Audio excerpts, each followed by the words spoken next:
Hello and welcome to the Genuine Learning Blog. My name is Melissa Galasso, and I'm excited today to talk to you about a pretty hot topic in the CPA profession, which is the AICPA survey on the new CPA exam.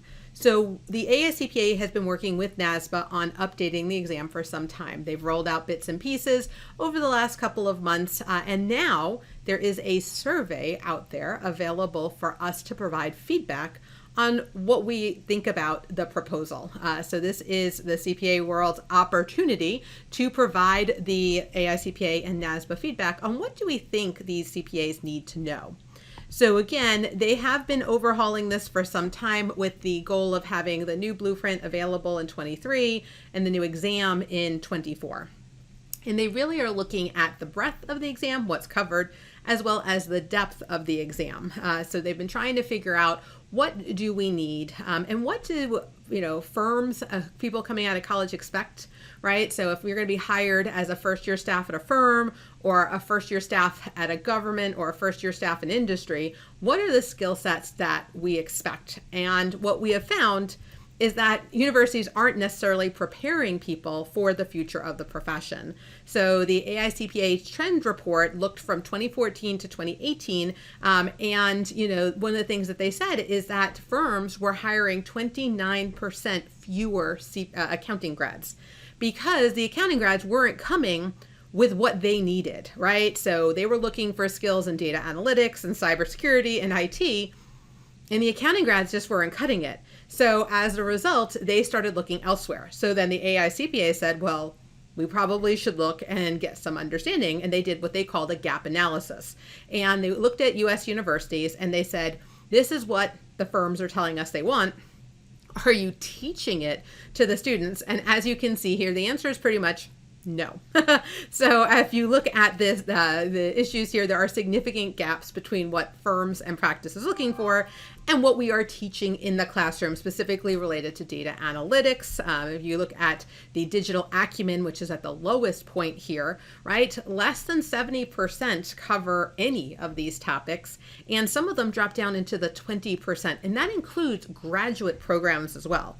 When I graduated and sat for the CPA exam, I had just my bachelor's degree. There wasn't a 150-hour rule in Virginia where I sat for the exam. Now, obviously, with the 150-hour rule, not only are we looking at the undergraduate courses, they're also looking at the graduate level courses, and they're still not covering this content. And so the question is, well, what are we going to do?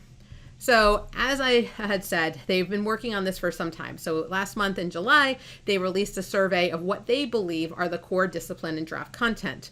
Then they also in July issued, next July are going to issue their exposure draft, their public practice, their practice analysis. And then in 23, again, they're going to publish that blueprint so that the CPA exam is ready in 24.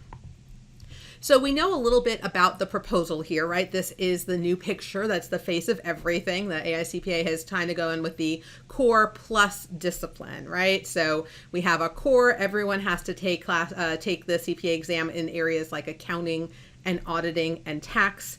And all three of those include a portion on technology, right? So every section, audit, accounting, and tax, has a tech component. However, in addition to the three core, they get to pick one discipline. And so the discipline, again, is going to come from the selection of the individual. They can either sit for tax compliance and planning, or business analysis and reporting, or information systems and controls. And the good news is, regardless of what they pick, everyone gets the same CPA license. And so the goal here, this is based on research from CPAs through focus groups and interviews, right?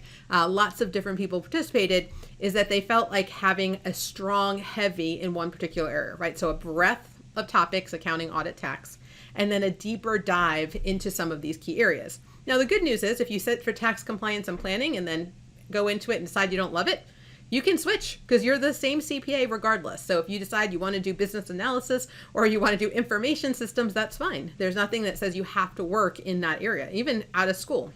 You can sit for information systems and controls and then go work in tax for a CPA firm. So nothing about what you select as your deeper area is going to impact the job that you get or what you're eligible to do. Everyone gets the same CPA license, and we don't even know if firms would even know what section they sat for, because again, it's the same CPA license. It doesn't, what they pick as their discipline does not impact the license that they get. So as I mentioned, the AICPA has provided, and on a previous blog, we talked a little bit about the CPA content.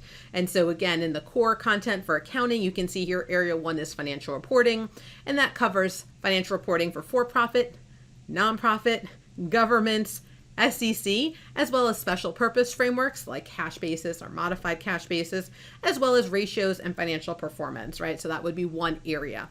So they've provided us with all of this information, and the question that they want to know is, are they hitting the nail on the head here? So they've given us a survey. The expectation is to take between 20 and 25 minutes to complete it, and it is open until September 7th. So time is of the essence to give feedback to the AICPA and NASBA about what's going on with CPA evolution.